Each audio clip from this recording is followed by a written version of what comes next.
Thanks for doing the interview with us, mate. I know lots of people at VBRA Knox are itching to hear what you've got to say, mate. Lots of experience and lots of wisdom. And the people out there that are sitting home in isolation at the moment really want to hear it, mate. So let's kick it off. Firstly, mate, what have you been doing with no basketball? Obviously, basketball rules most of our world so far. So what are you working on besides working hard at work during no games? Yep. Thanks for doing the interview with me, Mitch. At the moment, I've been working from home day to day as all the guys at my work have been told to work from home. So it's a bit of a different lifestyle. Probably not a lot you can do as most reffing related stuff's done on court, but probably just keeping fit. Lots of running and walking, particularly in the evenings. And just adapting to the different lifestyle that we have now. But hopefully in the next 2 to 3 weeks, we see some restrictions ease and we get back into the swing of things. Sam, can you tell us how much you're benching now? Can you tell the members how much you're benching? I wouldn't know. I haven't done it for 6 weeks. So I've no idea. Sam, tell us a little bit about your journey as a Knox. Yep. So I started in September 2010. I ref my first game with Brad Sheehy, who probably most of you know. I got my B grade in April 2011. I got my A grade in December 2013. And since then, I started junior panel in 2016, Big V in 2017. And I was a supervisor since 2016 as well. So I'm in my 5th year of supervising. I started off and I knew probably 2 or 3 people, and now I probably know several hundred people through reffing. So been the 9 or 10 years that I've ref was increased my friendship group, and a lot of developments going on in those 9 or 10 years. So yeah. Beautiful. And obviously, you completed your first year on the NBL1 panel the last year coming, and obviously this year would have been your second year. Tell us a little bit about what that was like, and I guess what you learned from going on to that kind of basketball. Yep. So I was put on halfway through last year. I've completed a few women's games. It's a step up. It's the next level of competition. So it's a different speed of game, I think, is the big thing. So learning from much more experienced guys. In Big V, you're generally reffing with guys who are sort of similar level. Stepping up to the next level up, you get to ref with guys that have done Siebel/NBL1 for 5, 10, 15 years and are real veterans of the higher up level game. So learning from the guys I ref with, particularly Dean McCarthy, Phil Teal, Shannon Jennings are a few of the guys I ref with in my first few games. So that was a good thing to learn from how they ref on the high competitions. So yeah. Awesome. Steve, obviously people that have been following your refereeing career, Sam, have seen that you've had some pretty good achievements, mate. What's your greatest one so far? What do you consider your greatest one so far, and why? I'd say probably continuing on with NBL1, probably being promoted to that level of competition is the greatest achievement I've had. But the reason I say that is comes after almost 10 years of reffing, all of which I've reffed domestic continuously, junior panel, Big V, couple NBL1 games, and several Australian junior championships. So probably just the culmination of 9 or 10 years of hard work and being promoted to the next elite competition is probably what I'd say is the greatest achievement so far. Fantastic. Obviously, you mentioned that you had the opportunity to go to a couple of national junior championships yourself. Tell us a little bit about what that's like, and also tell us, for the people listening at home, what someone who wishes to attend the National Junior Classic should try and do.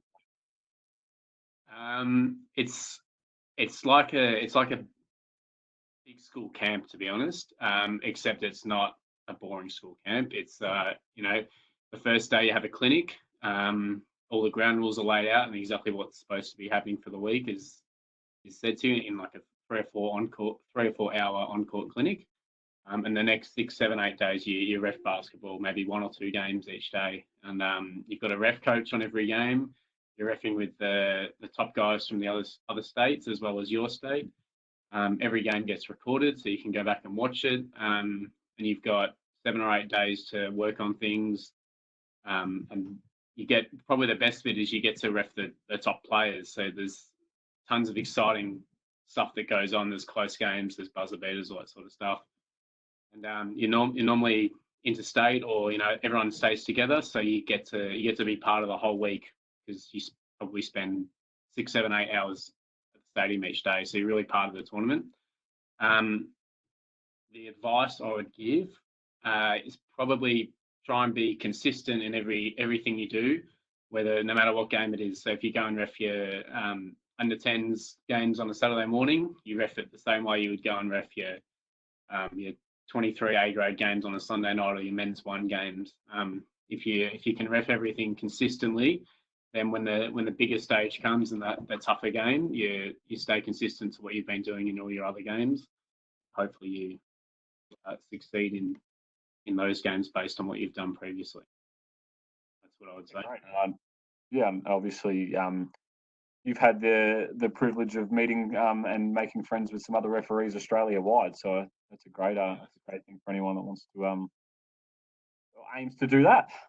Sam, talk us through how long you've been a supervisor for. I know you mentioned it before. What different roles have you held in that time? Yep. So since I started in 2016, whereas I was an assistant for 2 years, I then was the Monday co-supervisor and eventually the rostering supervisor until the end of last year.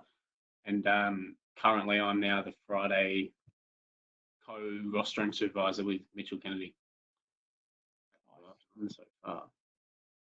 And Sam, what do you enjoy most about your role as a supervisor? What does it mean to you to be a supervisor? I think the big thing is now that I've been a part of Knox for almost 10 years, I've had enough time to now see people go from brand new C grade and then eventually becoming A grade and joining junior panels. So I think the overall progression of getting to see people start like I did, which was only 9 years ago, and then end up achieving things at a junior panel level or even higher, actually seeing the whole progression, and then as the supervisor being a small part of that. So there's 30 or so supervisors, and everyone's got a small part of every Knox ref. So being a small part of someone to help them along their career, to see them then achieve things that they want to achieve. I think that's the main thing. Where to now, Sam? What are your personal aspirations, both as a referee and as a supervisor in the short and long term? So as a supervisor, it's mainly we've got a bit of a unique opportunity on a Friday where we get rep games, so we get different clubs that come in. All the Knox representative kids that play in the team, so it's mostly A grade players that are playing. So the guys that get to ref those games are seeing something that's half a step up from A grade domestic on nearly every single court. So you've got an opportunity to ref, quarters for a start, coaches that are really passionate, and it's not just doing the subs, it's running plays and a bit of structure to the game. So it's a different type of game that you get to ref. So helping guys that are starting out doing that, or getting their first run on junior panel, and helping them to learn how to manage those games.